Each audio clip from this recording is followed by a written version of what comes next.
บายดีสวัสดีพี่น้องอยู่บ้านก็เอิ้นว่าข้าวหอยผ้าเนาะเพิ่นเนาะแล้วก็มีข้าวหมากกอกยาเนาะวิธีแล้วก็มีข้าวต้มมีข้าวปาดปูปลาศีลอิหยังหั่นนะพี่น้องคล้ายๆปิงศีลปิงก็ปิงเขียดอิหยังมีอิหยังกระใส่ไปอันนั้นมีข้าวดำข้าวแดงเนาะพี่น้องเนาะมีประมาณนี้ข้าวต้มข้าวปุ่นเนาะศีลใส่บ่ศีลใส่2ตอนเลยแม่ขาวซื่อๆท่านได้ใส่นั่นนะว่าได้ใส่ปะข้าวแดงใส่ครบอยู่บ่นี่หมดออกอย่างใส่นั่นแหละนั่นน่ะข้าวแดงนี่เนาะประเพณีบ้านสะแขกก็สิประมาณนี้พี่น้องได้ละไปว่าเอาก็สิประมาณนี้แหละเอางานมันอยู่ดีไม่แห้งงานเด้ในกระจกนี่เขาบ่ใส่มันเต็มไปแล้วคนมากองยานั่นเนี่ย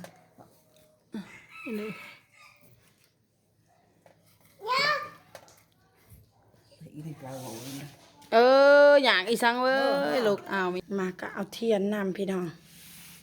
มาติดจังสิกระต่ายคู่บากระสูตรเนาะจ้ะเนาะใส่บาตรเลยเอาไปลักว่าสูตรบ้างใช่แบบสูตรก่อนแล้วเว้ยสูตรก่อนห้องน้ำปะเบื่อเผื่อสวัส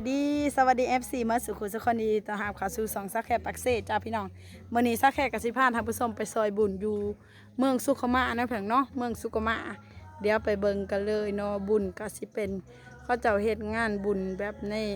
ญาติพี่น้องหรือว่าแม่เราเสียไปหั่นแหละเนาะแล้วก็พี่น้องแบบทั้งอีแม่แหละแต่ว่าเพิ่นก็ยังนับถืออยู่เนาะป้าพี่น้องก่อนอื่นก็ไปเบิ่งน้ำกันเลยจ้าเบิ่งทางไปเนาะอันนี้เส้นทางที่เขาจะเฮ็ดใหม่เลยป่ะเมื่อนี้สักแค่พาขับรถเมื่อสุขมากคือเก่าจ้าตอนนี้ก็มาหดงานแล้วจ้าพี่น้องจ้าป่ะเดี๋ยวไปเบิ่งงานนำกันเลยจ้าเอานี่อันนี้งานเขาจะเฮ็ดงานบุญได้เพิ่งเด้องานบุญอยู่ที่เมืองสุขมาหมองนี่ก็สิเป็นหมองซอยบุญกันเลยจ้าเนาะเพราะว่าพี่น้องตั้งแต่ข่าวแม่พอได้ลูกหลานแล้วก็บ่ค่อยสิหูปานใดเนาะอันนี้สิเป็นกองบุญเนาะพี่น้อง1 2 3 4กองจ้ากองบุญกองบุญ4กองเนาะก็สิมีต้นมีหยังอะไรพี่น้องมีผ้าขาวผ้าหนาว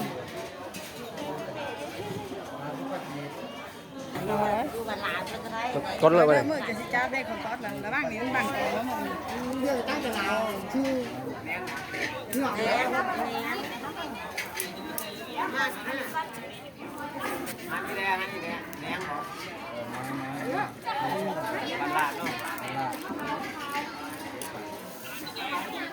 ฮันแลนด์ด้วย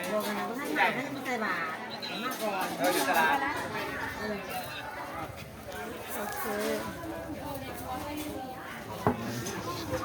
มาซอยบุญพี่น้องจ้าวันนี้โทรศัพท์นั่งเลยซอยโทรศัพท์นำเนาะทำไม200,000ซอยบุญจับเนาะ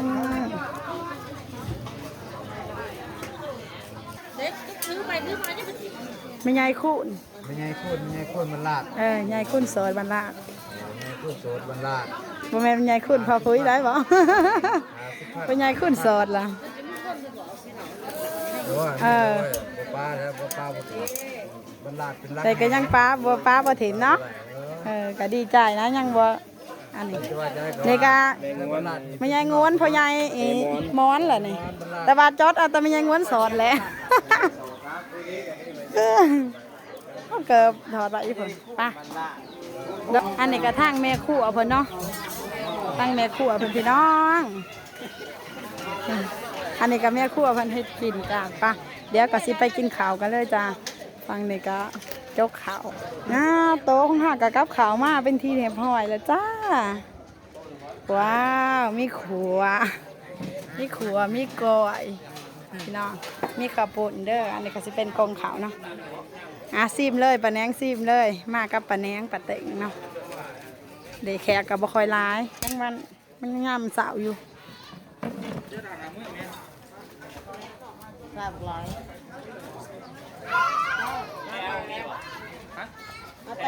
มาบ่เลย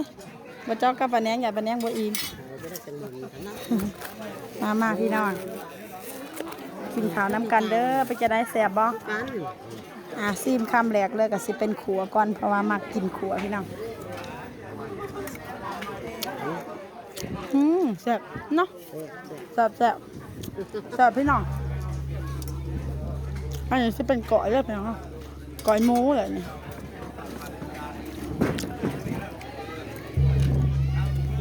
โอ้โหตอนบ่ต้องเกรงใจไผพี่น้องจัดไปเลยพี่น้องหลังจากกินข้าวอิ่มเนี่ยนะอุ้ยน้ำต้มสะแค่สดคนเดียวพี่น้องนะใส่คออันนี้นะบวงตะเกียบไปเลยขอไปน้อยหนึ่งมาพี่น้องจ้ามากินข้าวปุ้นน้ำกันเด้อตอนนี้มาเอาพุยพี่น้องพุยที่ว่าสั่งตอนประชุมอยู่วัดนั่นแหละเนาะมาเต็มทีเลยเนาะมาเอาพุยพี่เข็ดด้วยฮะพี่ได้เป็นเงินเก็บเท่าไรเด้950 600,000 กีบ950 บาทเป็นเงินไทยเนาะแต่ว่าเป็นเงินลาวกะสอบหนึ่ง700,000 700,000เนาะ700,000เจ้าจบเดี๋ยวบ่ให้คอยงานขอจ่ายเดี๋ยวได้เลิกเงินน่ะเด้อเทื่อหน้าบ่ได้ถามก็บ่ได้บ่บาทแบ่งเดี๋ยวขอแล้วบ่อยากมาเนาะเดี๋ยวสิมาโอ้ยบ้านเจ้าให้ไปนำมาเงินมาให้ขอยได้เพิ่นบ่ทันได้จ่ายบ่ให้มาได้เนาะบ่ทันจ่ายดอกนี่แล้วบ่ให้ยากลองพุยไหมสิเป็นแนวใดเนาะปีนี้ขาวสิงามขึ้นกว่าเก่าลองพุยไหมงามคือจนไปว่าตัวกระจายบ่น่ะจะไม้ว่าตัวกระจายเงินไม้เดียวเรียบร้อยแล้วนี่เท่าไหร่ทอดเก่าอันนั้น30 40 50 60 70 80 90อ้าวบ่ได้ดึงอ้าวร้องแม่ล่ะบัดนี้สมาดึงไปเลยล่ะบัดนี้อ้าวร้องแม่แค่เอาคุยบ่ยังบ่ทันได้อ้าวโอ้ปุ๋ยอยากกินฮะจะ3เหรอบ้องขอสอบเดียวสอบเดียวไงต้องจะ2ขอสอบ1ลองสอบ1ถอยว่าผู้ที่ป้าไว้นี่อีซ้อนไงอีซ้อน3สอบป้าไว้เพิ่นนี่คนจะสอบฮะไปซ้อน3บ่อยากได้พี่อาชิจอมขับไปไหนเลย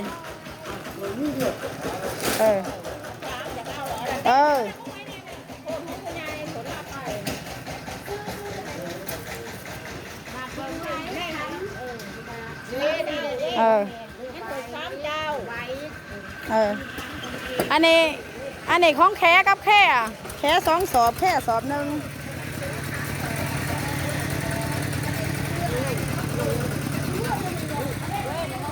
มาเจอพี่อาให้พี่อาไปซอเอาไปส่งเลยนี่แหละพี่อาคัดทั้งเด็กกับของเมื่อไหร่ไปเจอพี่อาเอารถไถไปส่งให้เลยมาลองคุยไม้พี่น้องว่าสิเป็นแนวใดเนาะ3สอบแบบข้อละเจ้าเพื่อกับบ่หายนั่นเนี่ยบ่หายน้ำ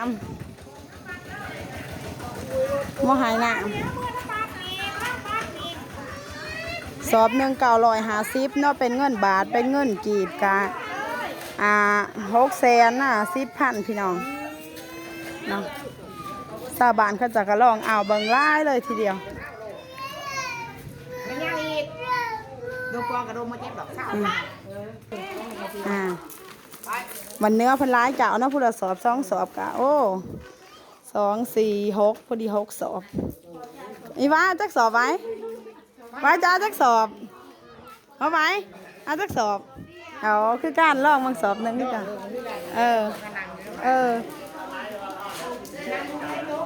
เอาผู้ละสอบผู้ได้เอา3สอบขึ้นไปก็ได้น้ำยาสีดเนาะให้เขาตึงคนนะโอ้เกือบมีแค่ดินี่แมน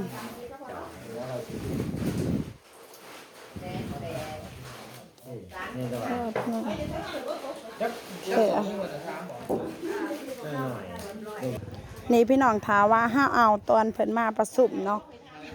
ก็สิได้บัตรเด้อพี่น้องได้บัตรแล้วก็ถามว่าเฮาไปซื้อถามว่าเข้ามาจำหน่ายขายอยู่ในตลาดอีหยังเฮาก็ได้ลดราคาได้ลดโปรนี่เลยเนาะ950ถามว่าปกติแล้วเขาขายพัน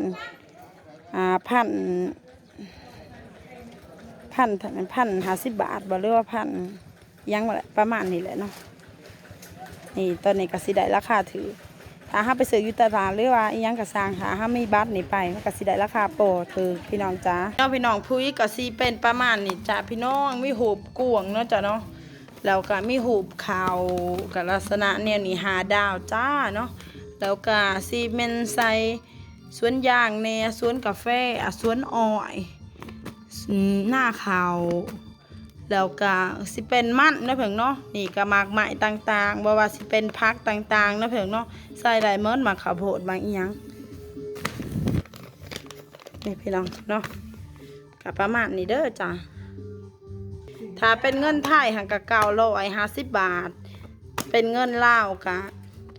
610,000จ้า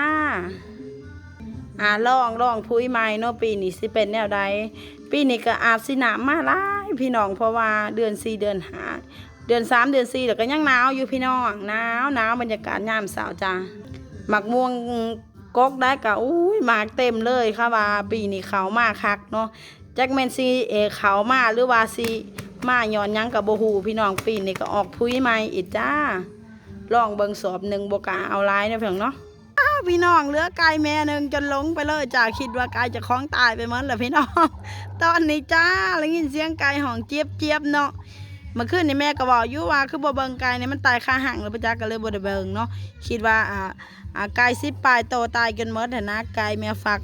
ย่างแม่เดียวพี่น้องสักแค่คิดว่าคือสิบ่รอดแล้วก็เลยบ่อยากสนใจเป็นพี่น้องเดี๋ยวมาเบิ่งกันเลยว่าได้ลูกจักโตนะเพิ่นเนาะว้าวกำลังบอส4 โตจ้าเดี๋ยวสักแค่จะเอาแข่ง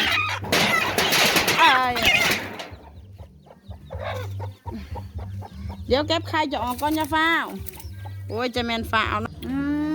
มาพี่น้องบรรยากาศยามสาวพุ่นน่ะกิน2 เต้สาวเลยเนาะแพทย์เลยสบ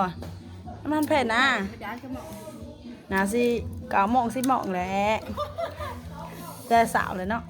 มาพี่น้องจวดสมขนาดมาดิสบายค่ะตาจะสีขาว บังกระสีมันขาวจวดอะไรมา